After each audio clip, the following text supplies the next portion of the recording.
Assalamualaikum warahmatullahi wabarakatuh. Halo semuanya. Di video kali ini, kita akan kembali memahami bersama materi yang kemarin sudah kita bahas, yaitu teks eksposisi.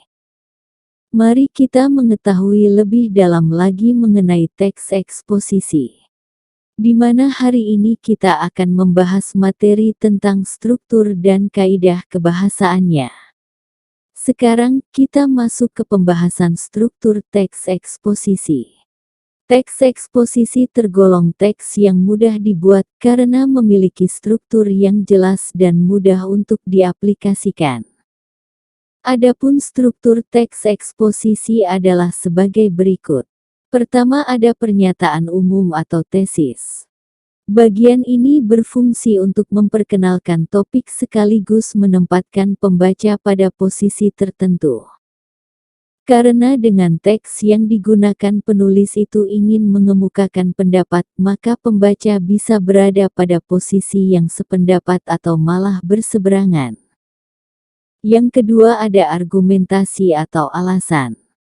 Bagian dari teks eksposisi adalah argumen atau alasan.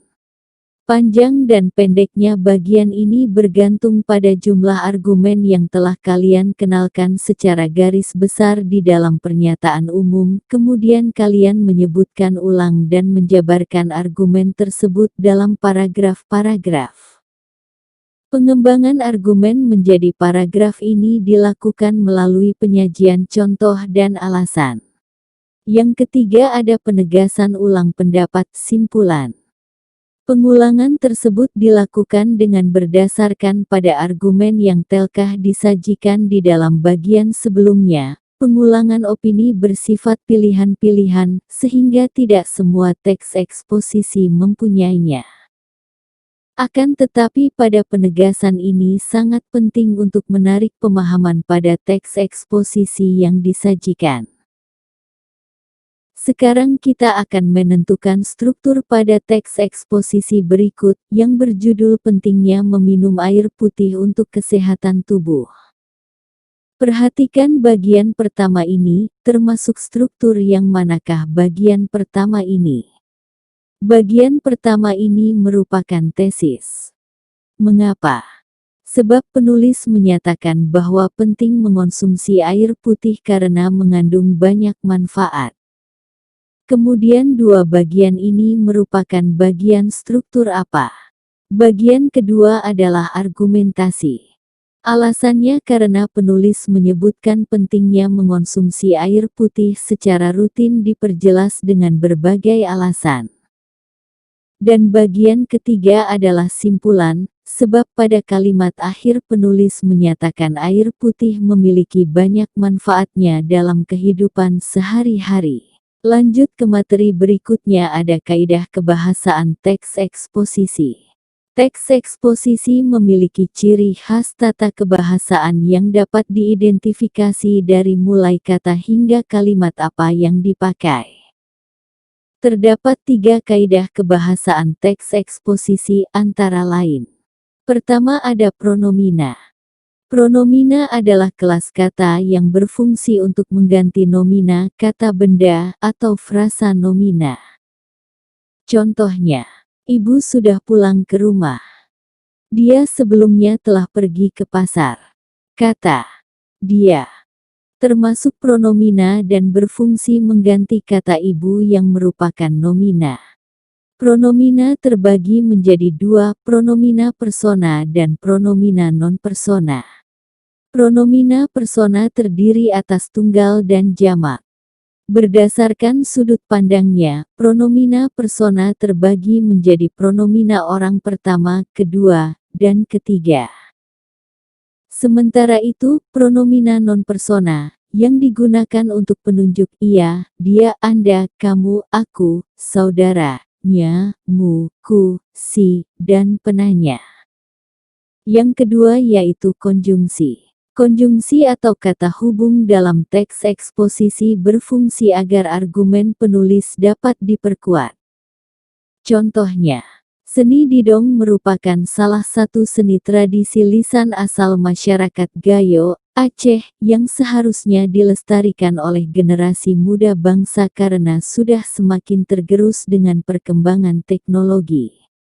Kata yang pada kalimat ini merupakan konjungsi yang berperan sebagai penguat argumen akan kondisi Didong saat ini. Begitupun kata karena yang berfungsi sebagai penanda alasan kenapa Didong perlu dilestarikan. Dan yang ketiga yaitu leksikal. Leksikal adalah salah satu jenis kata yang menunjukkan nomina kata benda, verba kata kerja, adjektiva kata sifat, dan kata keterangan adverbia. Nomina atau kata benda adalah kelas kata dari nama seseorang, tempat, atau semua benda dan segala yang dibendakan. Misalnya kebersihan, peraturan, papan tulis, penandatanganan, dan sebagainya. Verba adalah kelas kata yang menyatakan suatu perbuatan, keberadaan, atau pekerjaan, misalnya bernapas, melompat, menyatakan, mengemukakan, dan sebagainya. Adjektiva adalah kata yang menerangkan keadaan atau sifat, misalnya baik hati, suci, bersih, alim, diam, dan sebagainya. Selanjutnya kita bagian berikutnya yaitu langkah-langkah menyusun teks eksposisi. Berikut langkah-langkah penyusunan teks eksposisi yang sistematis. Pertama, menentukan tema yang disajikan. Langkah pertama yang harus dilakukan dalam membuat teks eksposisi adalah menentukan tema. Dengan menentukan tema, pada saat menulis kita lebih terfokus pada tema tersebut sehingga lebih menjiwai tulisan yang dibuat. Adapun sifat-sifat topik yang dikembangkan dalam teks eksposisi, sebagai berikut. Terdapat data faktual, yaitu kondisi yang benar-benar terjadi ada, dan dapat bersifat historis tentang bagaimana suatu alat bekerja, bagaimana suatu peristiwa terjadi, dan sebagainya. Setelah data faktual terdapat, suatu analisis atau penafsiran objektif terhadap seperangkat fakta. Dan berikutnya ada fakta tentang seseorang yang berpegang teguh pada suatu pendirian. Yang kedua, menentukan tujuan eksposisi. Setelah menentukan topik yang akan dipaparkan, kita harus memiliki tujuan yang nantinya akan memberikan penjelasan dan pemahaman kepada pembaca. Yang ketiga, memilih data yang sesuai dengan tema. Setelah menentukan tema dan tujuan penulisan, langkah selanjutnya yang harus dilakukan adalah mengumpulkan data atau bahan yang diperlukan dalam penulisan teks eksposisi. Bahan dapat diperoleh dari buku, majalah, pencarian internet, maupun wawancara langsung. Yang keempat, membuat kerangka karangan. Sebelum pembuatan karangan eksposisi, terlebih kerangkanya secara lengkap dan sistematis. Yang kelima, pembahasan dengan mengembangkan kerangka karangan. Setelah kerangka karangan tersusun, mengembangkan secara lebih lengkap lagi agar ciri-ciri eksposisi dapat tersalurkan. Eksposisi bersifat informatif, objektif, dan logis. Dalam karangan ini pengarang lebih menjelaskan maksud dari topiknya itu dengan menyertakan bukti-bukti yang konkret sebagai penunjang dari pembahasan itu.